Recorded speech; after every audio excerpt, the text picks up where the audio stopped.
जय गुरु जी आंटी। 2006 में 26 फरवरी को जो महाशिवरात्रि, उसको भी मुझे एक इनवाइट तैयार करना था। तो उसी तरीके से ऑफिस में बैठ के मैंने महाशिवरात्रि का ये इनवाइट तैयार किया। इसे मैं महाराज के पास ले गया, तो मैंने उन्हें बताया, गुरु जी ये इनवाइट ड्राफ्ट है। महाराज ने देखा, अप्रूव किया। फिर मैं इसकी खूब सारी कॉपी प्रिंट करके ले गया। इसके साथ में एक छोटा सा सत्संग ये जुड़ा हुआ है कि गुरुजी ने इसको हाथ में लिया। हालांकि मुझे कमांडर अंकल के नाम से महाराज ने काफी पहले से एड्रेस करना शुरू कर दिया था, मगर इसको लेके मुझसे पूछा कि क्या करता है। मैंने कहा महाराज मैं फौज में कमांडर था। हाँ, इससे पहले बात होता, गुरुजी को किसी चीज को पढ़ने का एक बड़ा यूनिक सा स्टाइल था। वो तो या तो दाई आंख से पढ़ते थे या बाई आंख से, और काफी क्लोज से पढ़ते थे। सो इसको भी ऐसे ही पढ़ा, शायद बाई तरफ से, और पढ़ के और देखा ये ठीक है। फिर पूछा क्या करता है, पता तो था ही। तो मैं डर गया, मैं पता नहीं क्या बोलेंगे। तो मैंने कहा गुरुजी मैं फौज में कमांडर था। देन ही सेड तुझे गुड़गांव की संगत का कमांडर बनाया। मेरी जिंदगी के सबसे हसीन मोमेंट्स में वो एक था। एंड देन ही सेड संगत को इकट्ठा कर। यहाँ तक तो हो गया जो मेरे ऑफिस में बने। लेकिन जब 2007 में 13 अप्रैल को महाराज ने फिर से डायरेक्टिव दिया कि कार्ड छपने चाहिए, तब तक हम लोग थोड़े से बेटर ऑर्गेनाइज हो गए थे। और मुझे याद है, if my memory serves me right, कि अपनी से गुड़गांव की संगत के प्रवीण सैनी अंकल, जिनके पास एक प्रिंटिंग फैसिलिटी थी, उन्होंने फिर अपनी फैसिलिटी में कार्ड प्रिंट किया। तब इस तरीके से अच्छे वाला कार्ड बन गया है। हाँ, 2007 का। हालांकि पीछे का जो नक्शा है वो वैसा का वैसा ही था, बट ये कार्ड और इसके ऊपर भी महाराज का मैसेज उनके अप्रूवल से क्लियरली था कि हिज होलीनेस परम पूज्य गुरुजी महाराज विल ब्लेस द डिवोटीज संगत for their all round betterment. इसमें अगर आप देखें तो एक चीज फिर से आती है कि महाराज के दर्शन काफी हैं, मांगने की जरूरत यहां भी नहीं है, उनका बस नाम काफी है। गुरु के दर्शन काफी हैं, उनका सिमरन बहुत है। और जब आज हम इन सब मेमोरीज को रीलिव कर रहे थे, निकाल के देख रहे थे, तो जिस बैग में ये रखा हुआ है, ये हमने आज 10 साल के बाद खोला। यानी ऐसा नहीं कि हम रोज इन चीजों को, तो उसमें कुछ और चीजें निकली, और खूब सारी महाराज की फ्रेग्रेंस थी। इतनी इंटेंस शायद 10 साल पहले जब रखा था तब नहीं थी। तो घर में जब कभी ये बैग हम खोला करते थे तो उसमें कभी फ्रेग्रेंस नहीं होती थी, तो छोटी बेटी मजाक में कहा करती थी गुरुजी घूमने चले गए हैं कहीं पे। और जब फ्रेग्रेंस वापस आ जाती थी तो बोलते गुरुजी वापस आ गए। तो हमारे लिए वो बैग भी, और वो बहुत इतना कुछ स्टाइलिश बैग नहीं है, वो चुनमुन स्टोर्स का छोटा सा बैग है, हमने वो बैग भी नहीं बदला, प्लास्टिक का, उसी में रखते थे। तो उसमें कुछ इनविटेशन कार्ड मिले जो महाराज ने हमें संगत की शादियां या दूसरे फंक्शन अटेंड करने के लिए दिए थे। तो उसमें फ्रेग्रेंस के अलावा मैं आपको बताऊं कि महाराज अपने हाथ से नाम लिखते थे संगत का, और ही used to be very particular. अगर आपको अकेले जाना है तो आपका अकेले का नाम, और अगर आंटी को साथ जाना है तो फिर आंटी का साथ में नाम, और अगर पूरी फैमिली को साथ में जाना है तो पूरी फैमिली। इस कार्ड की जो बैकग्राउंड है वो ये है कि इसे अर्जुन सब्रवाल अंकल घर पे लेके आए थे। जैसे ही ये लिफ्ट में अंकल हमारी बिल्डिंग के घुसे, हमारे घर में सारे में फ्रेग्रेंस फैल गई।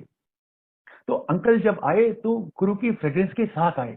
वी गॉट सो एक्साइटेड, हमें लगा कोई तो आ रहा है घर में कि गुरु की फ्रेग्रेंस आई है। तो आंटी ने अंकल से बोला, अंकल आप तो गुरुजी को साथ ले आए। तो अंकल बोलते हैं, आंटी गुरुजी लिफ्ट में ही साथ जुड़े हैं। तो बोले, आंटी गुरुजी बस लिफ्ट से ही साथ में आए हैं। मैंने लॉकहीड मार्टिन ज्वाइन कर ली, गुरुजी की ब्लेसिंग से कर ली। और एक तरीके से कहें तो महाराज के आदेश के खिलाफ तो नहीं कहूंगा, लेकिन उनकी इच्छा नहीं थी कि मैं ज्वाइन करूं। इसकी बैकग्राउंड ऐसे थी कि ये 2003 में मुझे जॉब ऑफर हुआ, कंपनी से इंटरव्यू हुआ, मैं सेलेक्ट हो गया इंडिया के ऑपरेशंस को हेड करने के लिए। लेकिन इससे पहले कि मैं टेक ओवर कर पाता, somebody else came in and pulled strings and got the appointment. 9 महीने तक उन्होंने ज्वाइन करने की कोशिश की, वो नहीं कर पाए। और फिर कंपनी ने वापस मुझे कांटेक्ट किया कि commander Sharma, sorry about this fiasco, but आप ज्वाइन कर सकते हैं। मैंने कहा जी जरूर। 9 महीने डिले हो गया, हम 2004 में आ चुके थे तब तक।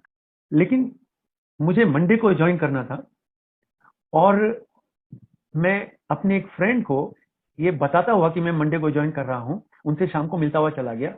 और हमारे उन मित्र ने डायरेक्टली कंपनी से बात करके वो जॉब अपने लिए सिक्योर कर लिया, और मुझे पता चला मंडे को कि मैं ज्वाइन नहीं कर सकता। आई फेल बैड, बट कोई बात नहीं, I had a nice job, सही चल रहा था सब कुछ, तो but I fail little bad, पर कोई बात नहीं, चलता है तो बिजनेस में। 2005 आ गया and he left for whatever reason, और वो कंपनी ने फिर मुझे 2005 में कांटेक्ट किया कि commander Sharma, really really really sorry, but can you join us. बुरा तो लगा, बट उन्होंने जो पैकेज ऑफर किया था वो इतना एक्साइटिंग था कि आदमी को अपनी ये ईगो ज्यादा दुखती नहीं है फिर चलो ठीक है।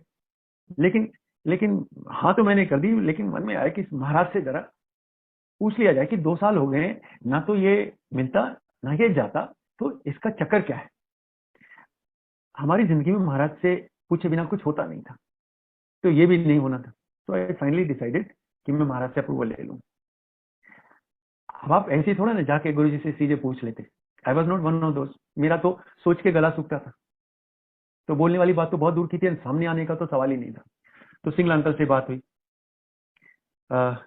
वो एम्पायर स्टेट में महाराज के सेवादार हैं, थे उस जमाने में, और उन्होंने कहा ठीक है, जब गुरुजी बहुत अच्छे मूड में होंगे और तभी मैं इशारा करूंगा, आप आ जाना। मैंने कहा अंकल आप ही बोल देना, मेरे से नहीं बोला जाएगा। ही एग्रीड। सो आई केम अर्ली। महाराज अपने किचन के सामने वाली कैबिनेट पे बैठे थे, संगत आनी शुरू हुई थी, 7:30 के करीब टाइम था। अंकल ने इशारा किया, मैं पहुंच के हाथ जोड़ के बराबर में खड़ा हो गया किचन के डोर के सामने। अंकल बराबर में थे। उन्होंने कहा गुरुजी, कमांडर को एक जॉब लेनी है। वो कुछ ज्यादा बोल नहीं पाए। गुरुजी चुप हो गए, कुछ बोले नहीं। 5-10 सेकंड के बाद बोलते, तेनू जॉब की कोई लोड नहीं है, एंड से तू मेरे कॉल आ जा। मैं चुप। Singla uncle on his own forwarded recommendation कि अंकल कमांडर को अभी बेटियों की शादी करनी है, अभी तो पैसा तो चाहिएगा। Something to that effect. Maharaj pause for 10 seconds more and then he said, अच्छा चल फिर कमा ले पैसे। नॉर्मली ब्लेसिंग्स कमा ले पैसे नहीं होती, वी आर यूज टू ऐश कर कल्याण कर दिया और उस तरह की चीजें। तो मुझे थोड़ा अजीब तो लगा, पर आई डिडंट से एनीथिंग। मैं मत्था टेक के और आके बैठ गया। ये सैटरडे था और मंडे को मुझे फोन आ गया उनसे कि आप अपना अपॉइंटमेंट लेटर ले लीजिए। इधर जब मैं ज्वाइन कर रहा था, मंदिर में संगत थी और गुरुजी एक पॉलिटिशियन आंटी से बोल रहे थे कि कमांडर अंकल को मैंने 2 लाख रुपए महीने की जॉब लगवा दी है। मुझे नहीं पता, तो मुझे फोन आया कि अंकल गुरुजी ऐसे ऐसे बोल रहे हैं। तो मैंने कहा बिल्कुल ठीक, ही नोज एवरीथिंग। इसी तरीके से फिर जब मैं मंदिर में आया, मैंने मत्था टेका महाराज को। इससे पहले मैं कुछ बोलूं, शुक्राना करूं, वैसे ही नहीं बोल सकता था। मैंने जैसे ही मैं मत्था टेका और मैं सीधा हुआ, महाराज बोले, कमांडर रिटायर्ड फौजी को उसकी घरवाली भी नहीं पूछती। अब मैं क्या बोलता? जी गुरु जी, मैं ये कह दूं नहीं पूछती तो बाद में आंटी सीधा कर देगी मुझे कि मैंने कब नहीं पूछा। तो मैं चुप रहा। फिर बोले, रिटायर्ड फौजी को उसकी घरवाली भी नहीं पूछती, मैंने तेरी 2 लाख की नौकरी लगवाई है। जी गुरु जी, महाराज को ये भी पता है कितने पैसे मिलने थे। मैं मत्था टेका, आके बैठ गया। एंड देन गुरुजी ने एक संगत को बताया कि इसके लिए मैंने कमांडर को 4 साल दिए हैं। हमारे पास जब मैसेज आया तो 2 ख्याल आए। पहला, गुरुजी ने 4 साल नौकरी के दिए हैं या गुरुजी ने मुझे 4 साल दिए हैं। 2009 में life became very stressful to the extent कि मैं अपनी पार्किंग में आदमी अपनी कार कैसे भिड़ा सकता है, जबकि I have been driving since 1986। तो मुझे लगा कि गड़बड़ तो होगी। Aunty prayed to Guruji and she said, Maharaj बेटी की इंजीनियरिंग तो पूरी हो जाने दो, फिर जो करना है तब देख लेंगे। वी जस्ट न्यू कि 4 साल पूरे होने दो एंड वी विल नो महाराज ने क्या कहा। लेकिन तब तक गुरुजी चोला बदल चुके थे, तो जाके बोल नहीं सकते। 2010 गुरुजी ने आंटी की बात फौरन सुन ली। 10 मई को बिटिया के एग्जाम खत्म हुए और 14 को मेरी जॉब छूट गई। और 15 दिन के बाद में मुझे अपने आप से एक दूसरी अमेरिकन कंपनी का सीईओ का फोन आया और उन्होंने कहा कि commander Sharma, would you like to join us. आज अगर हम यहाँ हैं तो महाराज की वजह। इसलिए कभी ऐसा नहीं होता कि शुक्राना करने से पीछे हट जाए। कभी किसी पे गुस्सा करने का मन नहीं करता, कभी किसी का बुरा करने का मन नहीं करता, बिकॉज आपको पता है कि आप महाराज की ब्लेस की हुई जिंदगी जी रहे हैं। इसमें किसी भी तरह की नेगेटिविटी का कोई स्कोप नहीं है। कि जैसे कहते हैं ना, गुरु जी से मांगने की जरूरत नहीं, मांगने से जो चीज तकलीफ के साथ में मिली वो जब बख्शीश में मिली तो ड्रीम जॉब में कन्वर्ट हो गई अपने आप से। कभी इंटरव्यू भी देने की जरूरत नहीं पड़ी। And this is how. जब अमेरिका जाना शुरू हो गया, वैसे तो हम लोग ट्रेवल करते ही थे, लेकिन हमेशा एक ट्रेडिशन है, तब भी था और आज भी है, कि आप अगर कहीं जाते हैं तो आप महाराज को मत्था टेकते हैं, आज्ञा लेते हैं। तो उस जमाने में गुरुजी को फेस टू फेस बताना होता था। और मेरी जब अमेरिकन ट्रिप आई, क्योंकि मैं इस अमेरिकन कंपनी में था, तो मैंने मत्था टेका और मैंने आज्ञा ली, महाराज आपकी कृपा से, आपके आशीर्वाद से अमेरिका जा रहा हूँ। गुरुजी, जब संगत अच्छे से ड्रेस हो, अच्छा सा काम करती हो और खुश हो, then Maharaj used to be delighted. And वो विजिबली दिखता था उनके चेहरे पे कि वो अपनी संगत को खुश देख के कितने खुश हो गए। ठीक है, जा। और फिर मुझे जैसे ही मैं सीधा खड़ा हुआ और मुड़ने लगा तो मुझे बोले, विटामिन ई की 2 बॉटल लेके आना। महाराज विटामिन ई का क्या करेंगे, तो मुझे क्या लेना देना। अब मेरी अमेरिका ट्रिप मेरे बिजनेस के लिए नहीं थी, मेरे लिए मेरी अमेरिका ट्रिप अब विटामिन ई की बॉटल लेने के लिए थी। और जब मैं और 2 कदम पीछे होने लगा तो पीछे से आवाज देके कहते, लेटेस्ट डेट्स की लेके आना। अमेरिका पहुंच गया, बाकी सबको सब काम लगे। मेरा जो अमेरिकन दोस्त था उसको मैंने बोला, भाई जहां भी हो ले चलो, हमें विटामिन ई की 2 लेटेस्ट मैन्युफैक्चरिंग डेट की बॉटल्स चाहिए। ले आया,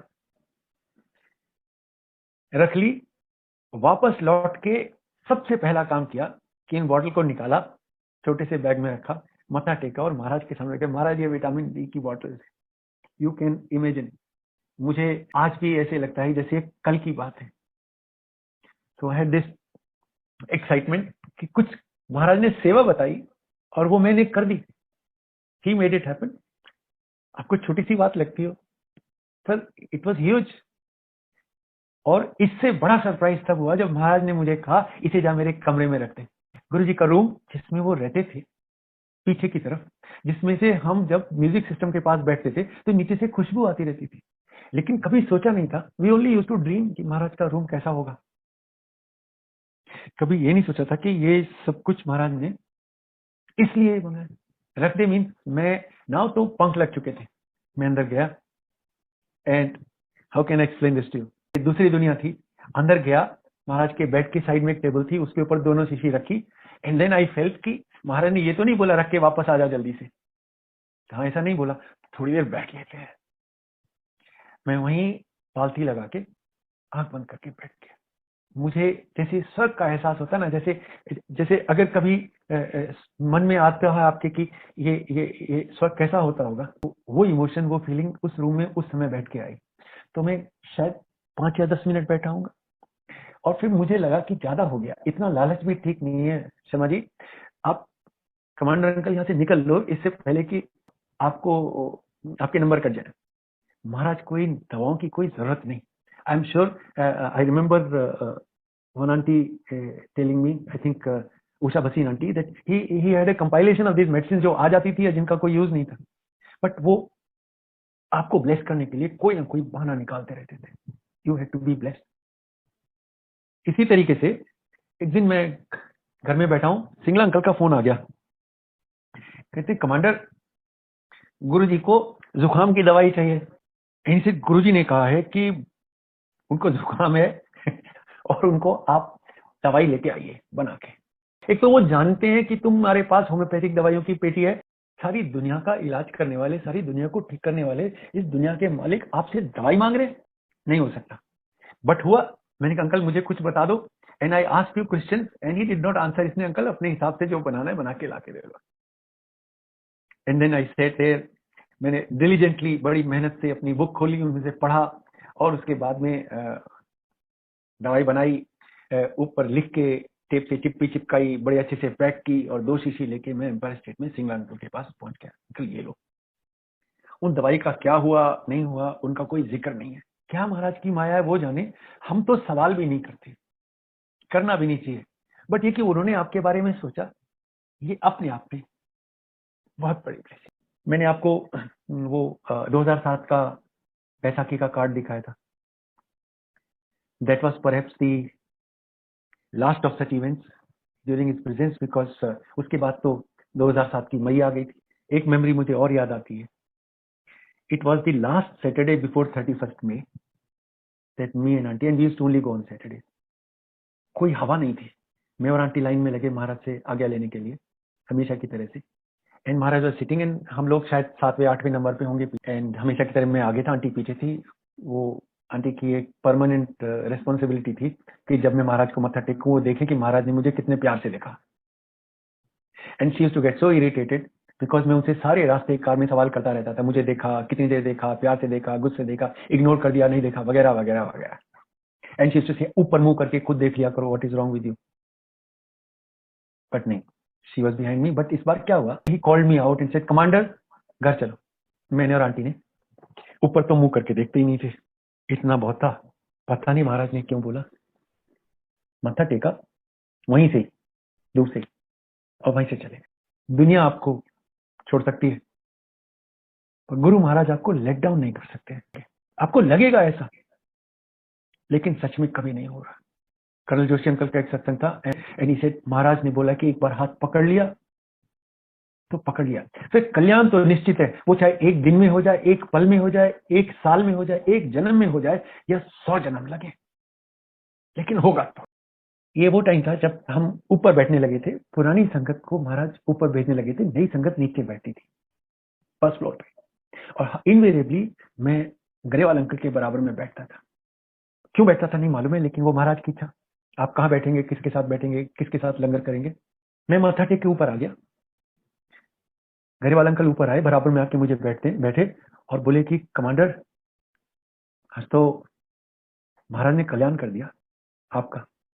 मैंने कहा क्या हो गया, तो बोलते मैं जब मत्था टेक रहा था मुझे बोले मैंने तेरे दोस्त का कल्याण कर दिया है। तो गरेवाल अंकल ने पूछा केड़ा दोस्त गुरुजी, क्योंकि ऑब्वियसली दोस्तों से थोड़े ना समझ में आता है स्टेज। ऐसे वो कमांडर, सो दुनिया कुछ बोले, गुरु के मुंह से निकला हुआ एक एक शब्द पत्थर पे लकीर है। चंद्र टरे सूरज टरे, टरे जगत व्यवहार। मतलब चंद्रमा अपना परिक्रमा छोड़ सकता है, सूरज अपना रास्ता बदल सकता है, सारी सृष्टि अपनी नेचर को भूल सकती है, लेकिन गुरु का बोला हुआ शब्द काटा नहीं जा सकता।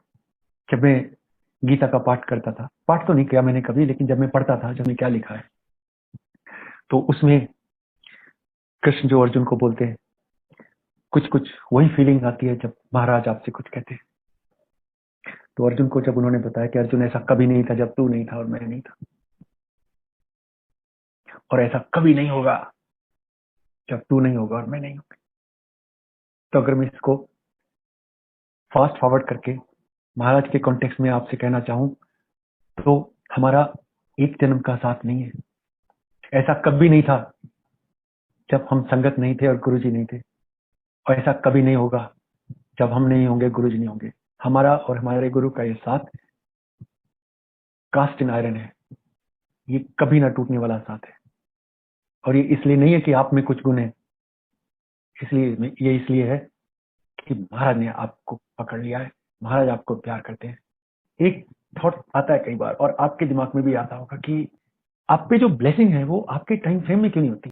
और आप कई बार देखते हैं कि ऐसी संगत होती है जो गुरु जी के पास एक बार आती है और अपना कल्याण करा के निकल लेती है, और हम लोग अपनी एड़ियां रगड़ते रहते हैं, हमारे जूते गिर जाते हैं माथा टेकते टेकते, और लगता है कुछ हो ही नहीं रहा है।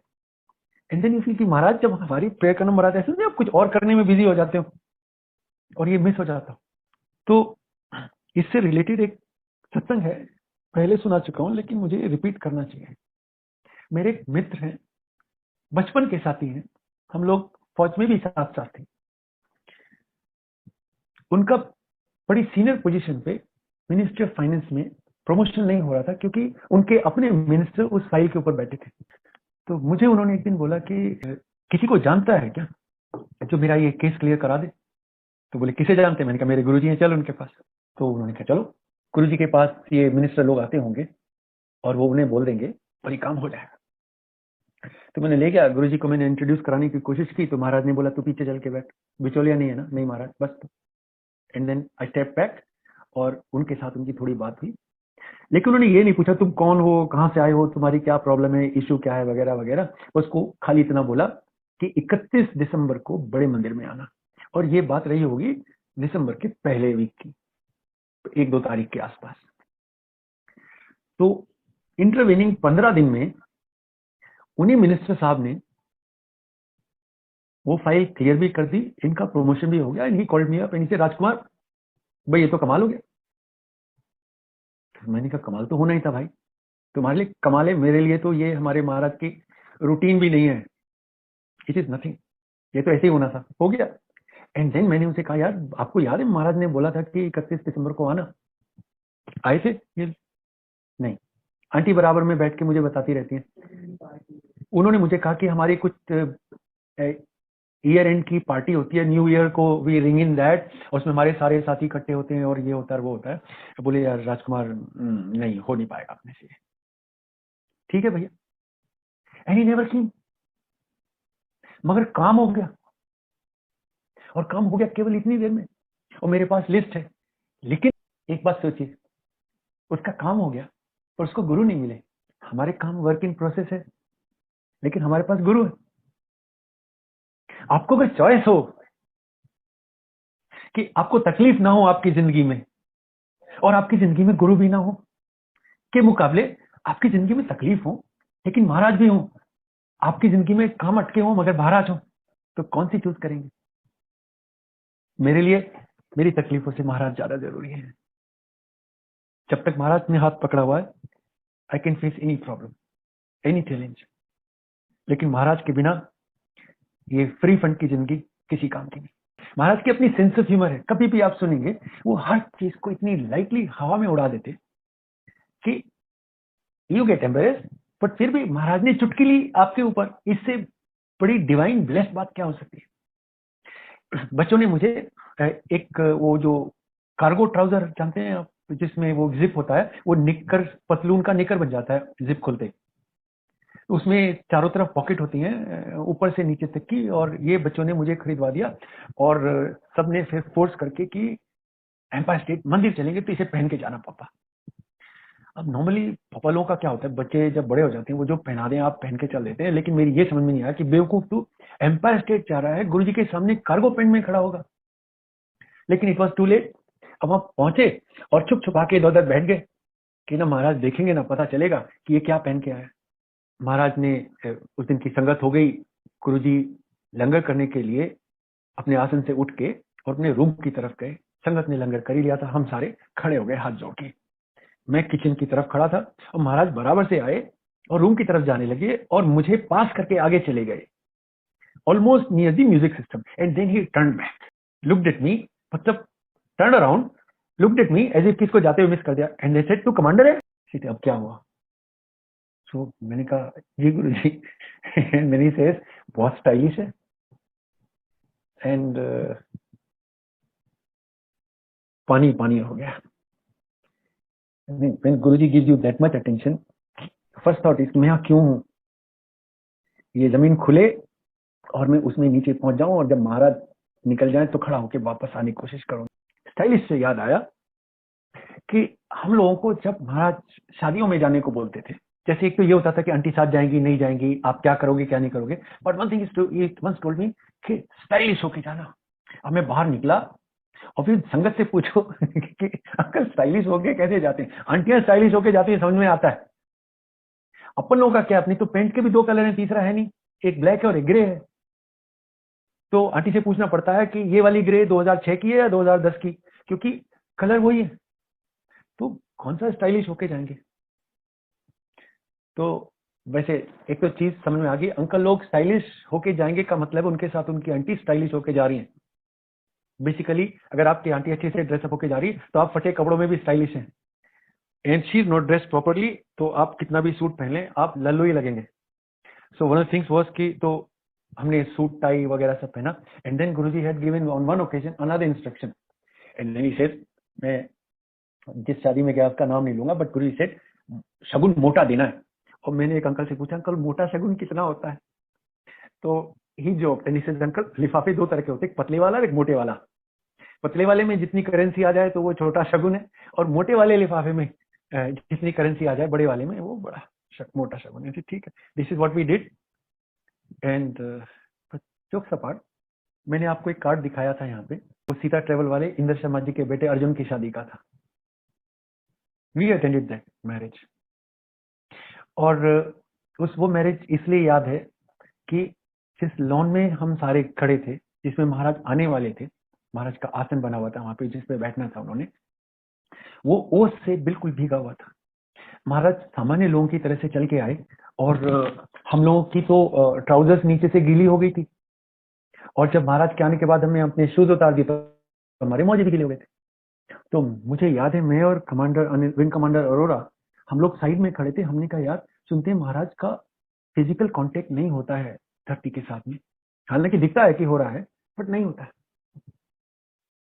और अगर आज गुरुजी अपने चरण अपने घुटने पे रख लें तो अभी पता चल जाएगा कैसे रखें। तो हम दोनों खड़े थे ऐसे ही, आंख बंद की, हाथ जोड़े, बोले महाराज अपने चरण के दर्शन करवा दो, ये डाउट क्लियर ही हो जाए। आज अपने बच्चों की सुनने में देर नहीं लगती है। And he promptly put his right foot on his left knee and the soul appeared towards us and it was dry, scratch free. He would have walked 100 meters from outside and his dress was dry. हमारे तो घास के पत्ते वत्ते खूब सारे लगे हुए थे, लेकिन लेदर की जूती थी और वो गीली हो जानी चाहिए थी जितना। संगत कलीग्स एंड फ्रेंड्स टू से ये फोटो तब का है जब महाराज ने वो इसलिए अपना पैर घुटने पे रखा था ताकि उनके चरणों के दर्शन होके हम ये देख सकें कि Maharaj actually made no contact with the moisture, with the dirt, with everything that was there. तो जैसे जैसे कमल का पत्ता पानी में रह के भी सूखा रहता है, गुरुजी अगर कीचड़ से भी निकले और दिखने में लग रहा है कि कीचड़ से निकल रहे हैं, it won't stick, it won't touch his soul at all. This is divinity in practice.